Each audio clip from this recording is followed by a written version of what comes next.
Have you ever wondered what grows in a year-round garden in the winter? If you're wondering, today we're going to find out what's growing here in our year-round garden at the end of January.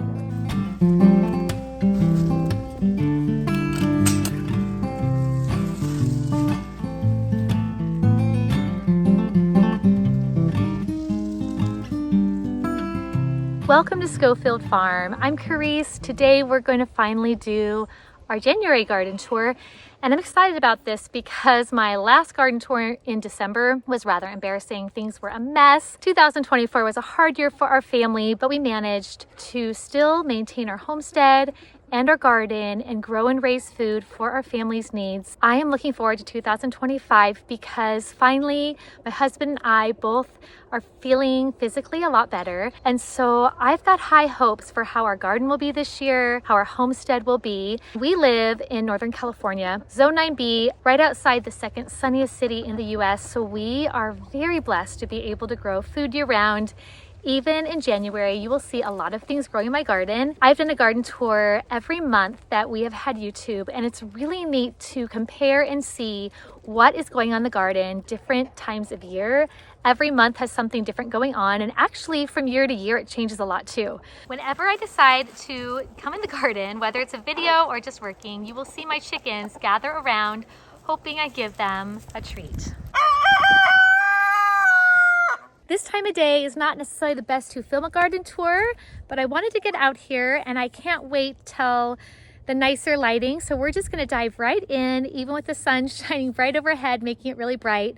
I think you'll still get the idea of what I'm trying to show you. The first bed I wanna show you is packed full of garlic. I have a video that I can link below that shows you the day that we were working to quickly get garlic planted. A little bit late for us this year. It has come up just beautifully. We have a couple onions that I missed last year. Those will probably bolt because onions actually bloom every other year. So we will harvest those like this right here as spring onions. And then we might let a couple flower. I like to save seeds from my garden. So I like to let an onion or two of each variety flower and then try to grow again from those. It is really rewarding to make gardening sustainable by being able to plant from what we grow. Have you done that before? Let me know in the comments below. I love to hear ways that other people are making growing food more affordable and more sustainable and not having to rely on systems that have got broken in the past. We all know who were growing food in 2020, what happened when there was a seed shortage. So the more we can grow from our own garden, the better off we all are. I seriously just love the look of the garlic coming up. It's so pretty. Let me show you the difference between garlic and onion leaves. I didn't know this the first several years I was growing them, but garlic leaves, they're flat. Do you see that? Onion leaves, however, they are tube-like and puffy. And so even if you grow them in the same bed, you can tell the difference of what you grow simply by the leaves. We have grown garlic, goodness, the first year I think was about 12 years ago. I'd have to look at my records to be sure, but I started with just getting one head of organic garlic from the grocery store. I broke apart the cloves, I planted them pointy side up, and it was an experiment to see, could I grow garlic with just grocery store garlic? And I was so excited for that. I think it was 8 heads of garlic that I harvested that year. I was hooked. I went to the local nursery. I bought the specific seed garlic, they call it. And then I started saving my own largest heads of garlic to plant in future years, again, to make growing food more sustainable and more affordable because we have a really big family. We have 7 kids.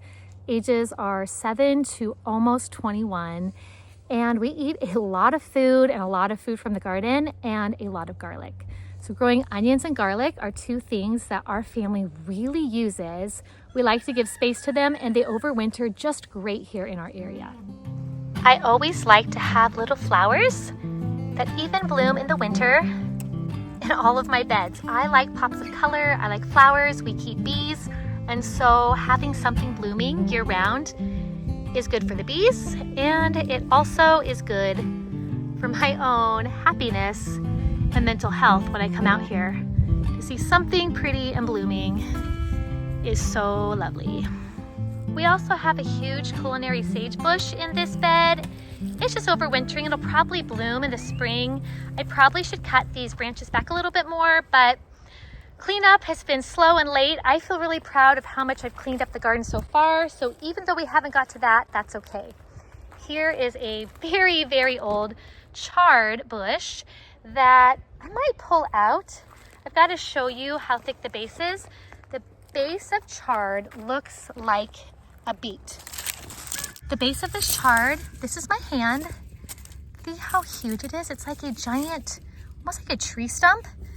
I think this one has seen better days and I might take it out, but this root is similar. It's actually related to a beet, although it's grown for the leaves. It's grown for the beautiful, beautiful chard leaves, but I've always wondered what it'd be like to taste the chard root. I wonder if it would taste like a beetroot, if it would be bitter, if it would be tender. I need to experiment and try that because I'm really curious. I mean, they're related. It seems like you could eat a chard root.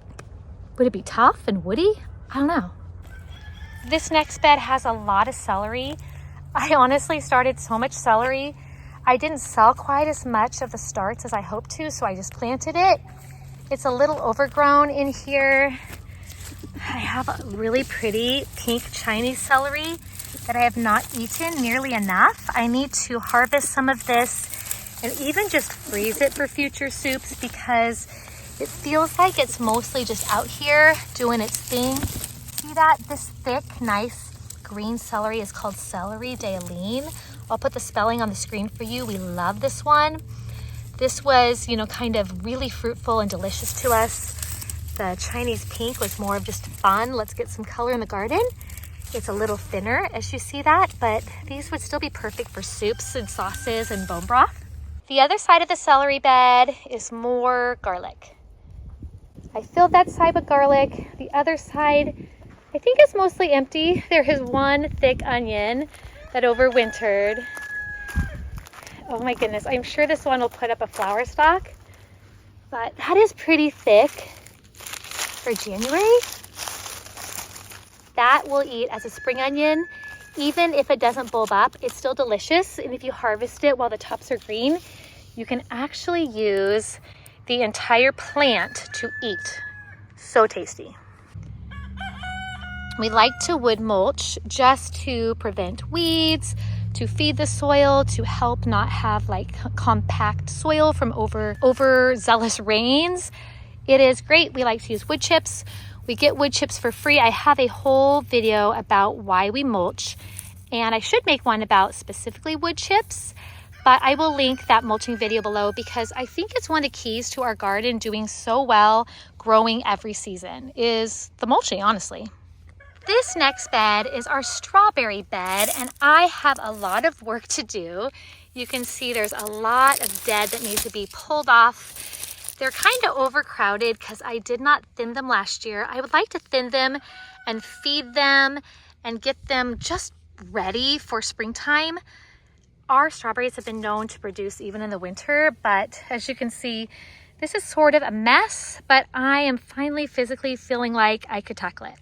A year ago, I had shoulder surgery, almost exactly a year ago, and so it was a very long recovery. It put me behind in some of my gardening tasks.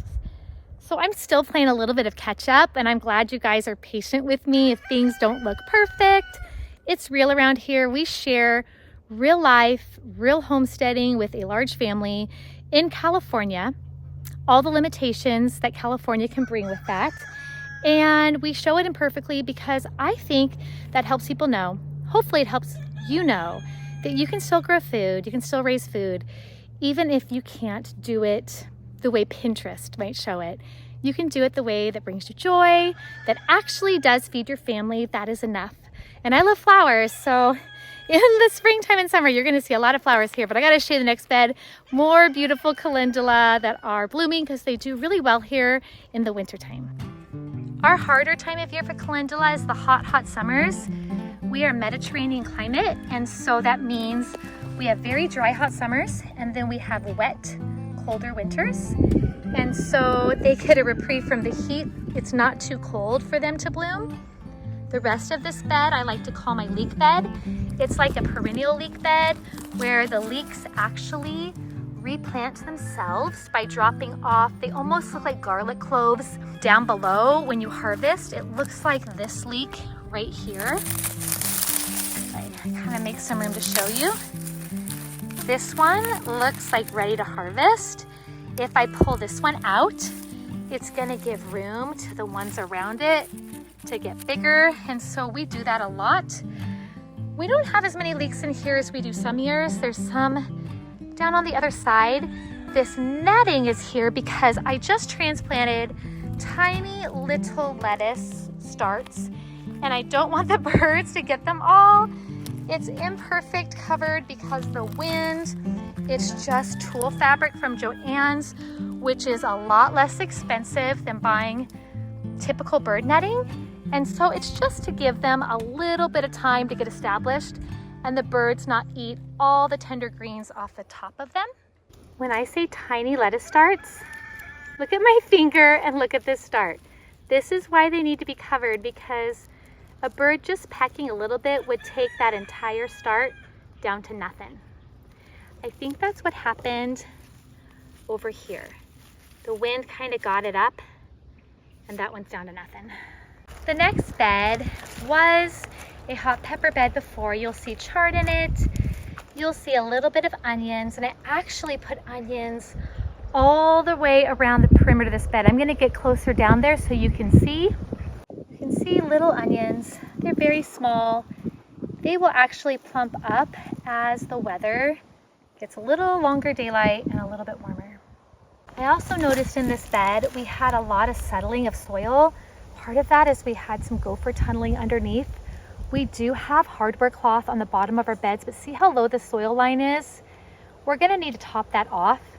Probably, gosh, maybe even mid-season when we harvest our onions, like in June or July, because even if you have protection under the beds so the gophers can't come up and steal plants, the soil still can fall and settle into those tunnels they dig. Soil can also get compacted by lots and lots of rain, and we had so much rain in November and December that probably also kind of compacted the soil, and so that's another type of settling.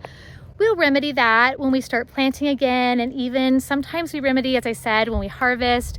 We continually are pouring into our beds since we don't really have a complete off season for any of them. We're always kind of rotating things, succession sowing, and harvesting continually different types of vegetables. This is my messiest bed. It's full of calendula. It's full of some different peppers that I need to cut back, but I worked really hard this last month in January cleaning up the garden. So if this is the only bed left that's messy, I'm good with that. I replanted small potatoes in my grow bags for potatoes, and those will come up when they're ready. I have over there some asparagus in these self-watering containers, but they're actually coming up like right in front of it, so I'll have to pull these. They're kind of like weeds because they're in the ground. Over here, even though the fencing is falling down from heavy winds, I have celery, I have onions that are planted along the perimeter. So we will have a lot of good stuff to harvest from this bed, and I left the whole middle ready to plant for something in the springtime. You can see the arch trellises are empty right now, but those are going to be beautiful in the summer when we have things vining over the top. Over here, I did have cabbage and cauliflower, broccoli. You can see a little bit of sprouting broccoli. I actually need to harvest these little teeny tiny heads before they bloom. A lot of stuff was picked off by the birds before I put this netting over it. Lesson learned. It's been that kind of year for me for our fall winter garden. But over here, the Chinese cabbage, this one especially, looks super pretty, super pretty. So we like to make salads out of these. I'm a little nervous they could bolt early because we've had unseasonably warm temperatures this last week. This bed, that's a little bit of shallots coming up. We grew shallots last year and this year. We actually put more soil on this bed because it had sunk so much in the middle. This other side, we have what's doing best of my brassicas, which is kale.